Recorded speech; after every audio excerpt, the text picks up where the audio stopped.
Hi guys, my name is Trinh and today I'm here to do my January wrap-up. I am so excited that February is here because if you don't know, my birthday is on the 23rd. So for the month of January, I only read 6 books. I'm not gonna lie, I'm kind of disappointed by the amount of books that I've read in January because I thought I would have so much time to read. Unfortunately, I was busy every single day in January, so I only read 6 books. Now, when it comes to the books and the rating, I only rated 2 books 5 stars, and those are the books that I reread in January. Other than that, everything else is disappointing or okay. The first book is The 7 Husbands of Evelyn Hugo by Taylor Jenkins Reid. This is actually my second time reading this book. In January, I reread this book with my friend Sierra, who is, a friend from college. If you don't know, I always make it a tradition to reread like an old favorite for the first book of the new year. So of course, when I read this for the first time last year in 2019, I fell in love with it. It was one of the best books that I have ever read in 2019, and of course in my entire life, because this story is one of a kind. Real quick, let me tell you the trigger warnings: domestic abuse, homophobia, biphobia, and death. This book follows our main character Evelyn Hugo, and she is a very well-known Hollywood actress. So in the beginning of this book, she hires a journalist named Monique to write a book about her life. We learn so much about Evelyn Hugo when she was like 14 to when she's 79 or 89. I think she was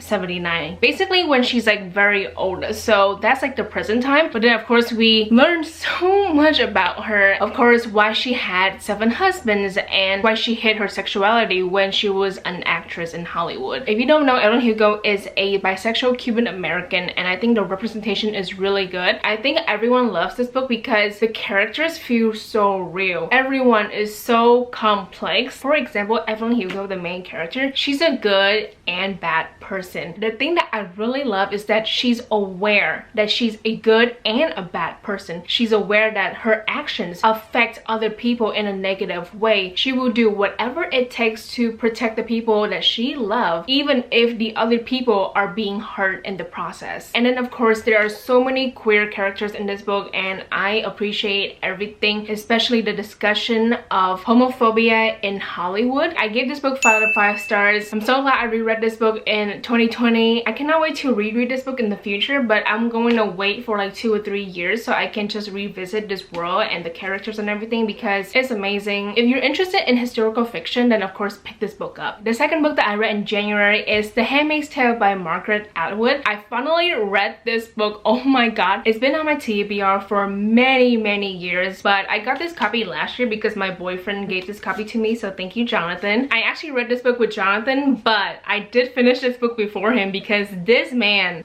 played around in January. Trigger warnings for this book: sexual abuse and rape. This is a dystopian novel that follows our main character named Alfred. So in this book, all of the women don't have rights, okay? So they cannot read, they cannot write. There are different sections of women, I guess, like the roles that they play. So of course we have the wives, we have the handmaids, we have the aunts. So the main character Alfred, she is a handmaid and her job is to give birth. So I read this book and I feel so bad to say this, but I was really underwhelmed because this book was so slow. It's only 300 pages, I think, but damn, it took me like at least a week to get through this, and I listened to the audiobook, so I was hoping to get this over with really quickly. It's just an overview of the main character's life and what's going on in the society, and then of course we learn about her life before this country fell. We learn a lot about her life, and of course the fact that she had a husband and a child and everything, and then of course how everything was taken away from her, and then she is being pushed into this position as the handmaid. I kind of like the characters, but at the same time they are forgettable. Like, I feel so bad to say this, but like this book really didn't leave a long-lasting impression on me. My boyfriend actually told me, well,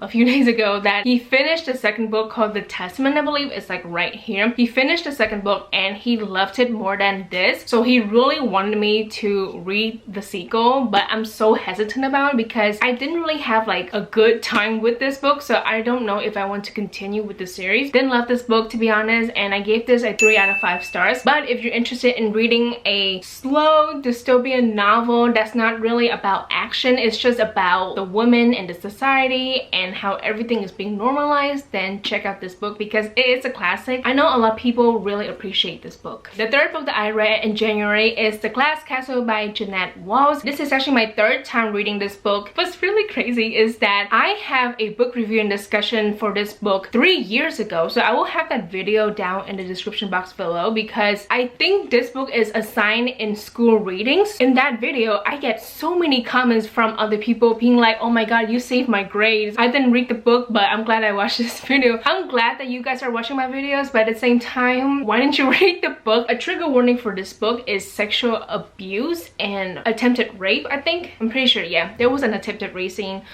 or two.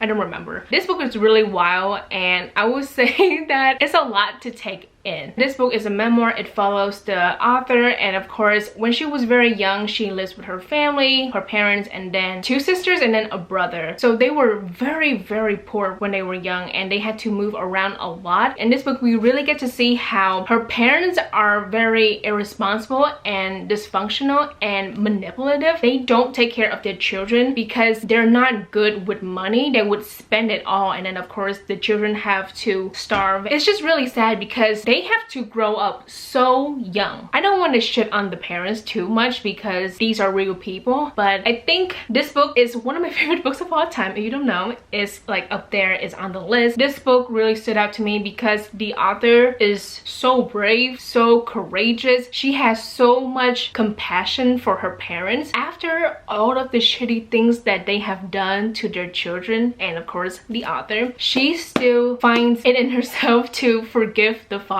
after everything. Like I said, I have an entire video dedicated to this book. Even though it's like 3 years ago, I still think that it was a pretty good video. I will say that the frame sucks because I didn't know how to film back then, like, you know, in 2017. So my face was like right here, okay? That's all you see, just my face. Trinh, scoot back a little bit. So of course I gave this book 5 out of 5 stars. Not gonna lie, I was so tempted to give it like a 4.5, but by the end, after a lot of reflection on this book, I decided to give it 5 out of 5 stars because, you know, it's still one of my favorite books of all time. The fourth book that I read in January is I Believe in a Thing Called Love by Maureen Gu. I decided to pick this book up because this has been on my TBR for many years. So this book follows a main character named Desi, and she is Korean American. Basically, it's her senior year of high school. She's not very good with boys and such because like she's just so shy. There is a new boy who comes into the school named Luca. She is interested in him because they had a connection for like 2 minutes, and then she decided to use the steps that K-drama would have. She created like a list and then followed the steps in order to get with the guy. So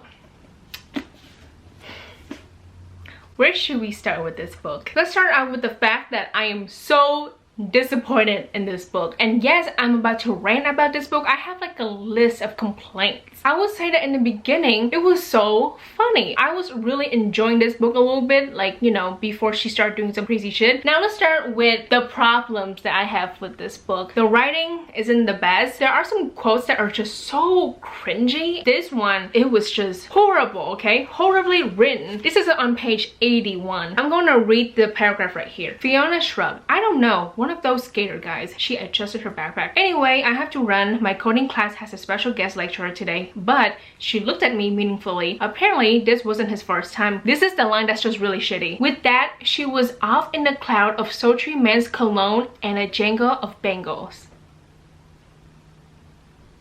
Why? Now, the main problem that I have with this book is the main character, Desi. I will say that there are some moments where I really like her. So there's a scene where she talks about working hard to being good at soccer, and I just appreciate that scene so much because that's when she's normal, okay? I really like it when she's normal, when she's chill, when she's just being herself. But when she started this K-drama list, that's when I have issues with the main character because basically she does crazy shit to get with the guy Luca. The first instance is that they were on a boat. So Luca's father is like very rich. He has a boat. Luca and Desi were on the boat, and then of course Desi decided to untie the rope so then they can be out in the sea and, you know, they can have time to talk to each other. And then of course when Luca notices that they're out in the sea, he starts panicking. He mentioned that their fathers have to be involved in this, and Desi starts freaking out because she does not want to disappoint her father. And I'm like, well, you shouldn't have done this shit, okay? Like, why did you think this was a good idea? The second instance is that she put nails on the road so that Luca can have a flat tire when he's driving her home. When she's at school, she asks Luca for a ride home. It's on page 153. He cleared his throat. Oh, well, I don't know if we live close to each other. What? We both live in Monte Vista. How freaking far could I possibly be from your house? My nonchalant act evaporated as I frowned at him. When I read that line, I was just so pissed because she's so entitled. She had the fucking nerve to be mad at the guy for being hesitant about giving her a ride home. I got mad because this is all planned. She wants him to drive her home so they can drive over the nails on that road. And then of course they got into a car accident and his car got fucked up. And then of course when they were walking home, they were talking, and then she exploited her mother's death in order to gain sympathy from the guy. Page 163. Yes, ladies and gentlemen, I had to exploit my mother's death to get a guy.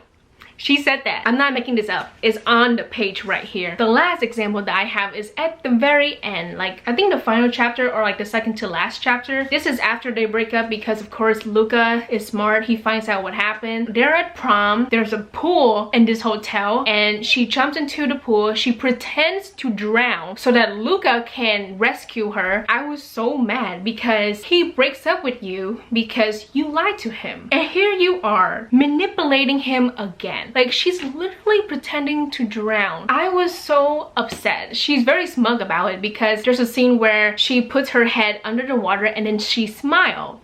That's when you know that she's, you know, very happy that the plan is kind of working. But then of course Luca got pulled into the pool and he started to drown because he does not know how to swim. She has to save him, and when he wakes up, she has the nerve to be like, why don't you know how to swim? You live in California. I was so mad because she's so entitled. That's the problem with Desi, is that when someone does something that she doesn't like, she gets mad about it. Yeah, she yells at him, but then they got together at the end.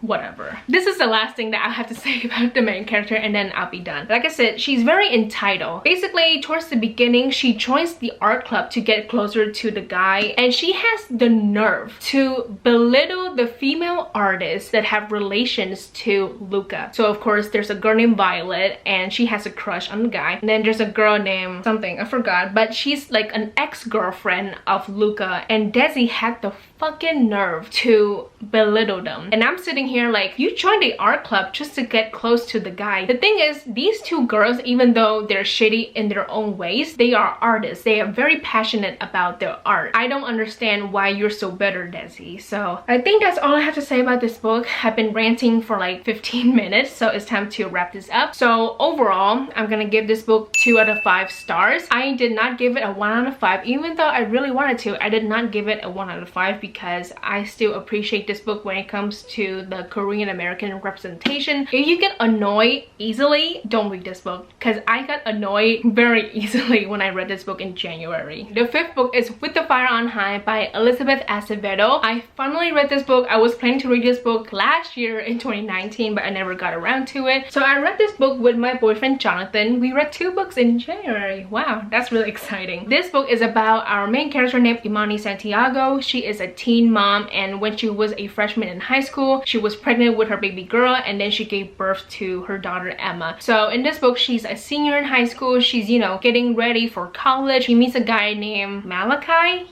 Yeah, so Tyrone is the baby daddy. Malachi is the new kid in school. You know, Malachi likes her, she likes him. When it comes to this book, I was kind of underwhelmed, but at the same time, I still enjoy some things here and there. The thing about this book is that there's no real conflict. Whenever we see Imani encountering a problem, it gets solved really, really quickly. I really appreciate all of the characters. Like Imani Santiago, she is a very strong woman because, you know, she has a child. She's a teen mom, she's very young, and yet she has her shit together. She's doing whatever it takes to help her grandmother and then her baby. And then we have Malachi. I think he's a really nice person. And then we have a character named Pretty Leslie. But what's really weird is that Leslie is being known as Pretty Leslie throughout this entire book. That was really weird for me because a part of me is like, why can't we just call her Leslie? Like, why do we have to call her Pretty Leslie? Because it sounds demeaning. We get to know her more, but from the surface, she seems like a very shallow person and a vindictive person. person because, you know, she does some shitty stuff. I would say that the last half of this book is much better because the first half, it was okay, but nothing happened. Like, we just learn about Imani and her daily life, and then of course what's going on senior year of high school, but nothing big is happening. So of course I was waiting for something to happen, and I'm so glad that I finished the entire book because the last half really took me by surprise, because that's when I just really appreciate this book so much more. Overall, I would give this book a 3.5 out of 5 stars. I'm still very excited for the author's third novel,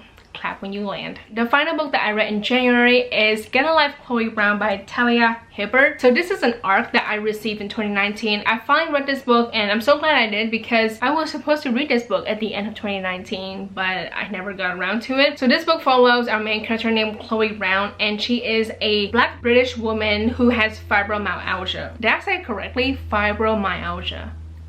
Okay, I got it. So in the beginning of this book, a car almost hit her. She has that moment where she's like, shit, I almost died. So she made a list of things that she wants to do, like for example, ride a motorcycle, go camping. She moves out of her family home because her family is like super rich, so she lives comfortably, but then she's like, you know what, I need to be independent, I need to move out, I need to have my own place. So she moves into a flat. The superintendent is a guy named Red, and he is the love interest. Basically they meet, they hate each other at first, but deep down they like each other and they're very horny for each other, and you know, that's when they get together and they fall in love and all that good stuff. I really appreciate the representation because the main character Chloe, she's a Black woman, but not just that, she's a Black woman with a disability. She has fibromyalgia, and I have a friend who has fibromyalgia, and I feel like I've learned so much about that disability by reading this book. Like I said, the two main characters are so horny for each other, and sometimes I don't want to read that shit, even though I know that this is an adult romance novel. This book really focuses on the characters and their development, and then of course their relationship, and then we get to the good shit. This is a slow burn romance, so of course it takes a while for the two characters to just agree with each other that they like each other, they want to try this relationship thing out, and then that's when we get to the smut. I'm not gonna lie, I didn't love this book. I enjoy it, sure, but overall I just didn't love it because I feel like this is so long for a romance novel. Oh my god, there are some parts where I feel like it's just so stretched out, and I was just, you know, trying to trudge through that. The last half, or like the last 2 chapters, I cried like a dumb bitch. So that's not new, but I'm really glad that I read this book because I think the representation for the main character is really good. Like I said, she's Black, she has a disability. That's so important because there are people who are Black and they have a disability. So for now, I'm gonna give this book a 3.5 out of 5 stars. I really appreciate this book, like I said, and if you want to read an adult romance novel where both characters are so horny for each other, then pick this book up. I really hope I get to read a lot of books in February because it's, you know, Black History Month. It's also Valentine's Day. It's also my birthday, but then at the same time, I'm in school. It's actually my last semester of college, so yeah, I'm in school, and I really hope I won't be really busy, or like hopefully I will find some time to read. That's the goal. So that is it for today's video. I hope you guys enjoy it. Thank you so much for watching. Please like and subscribe for more videos, and I will see you guys later. Goodbye.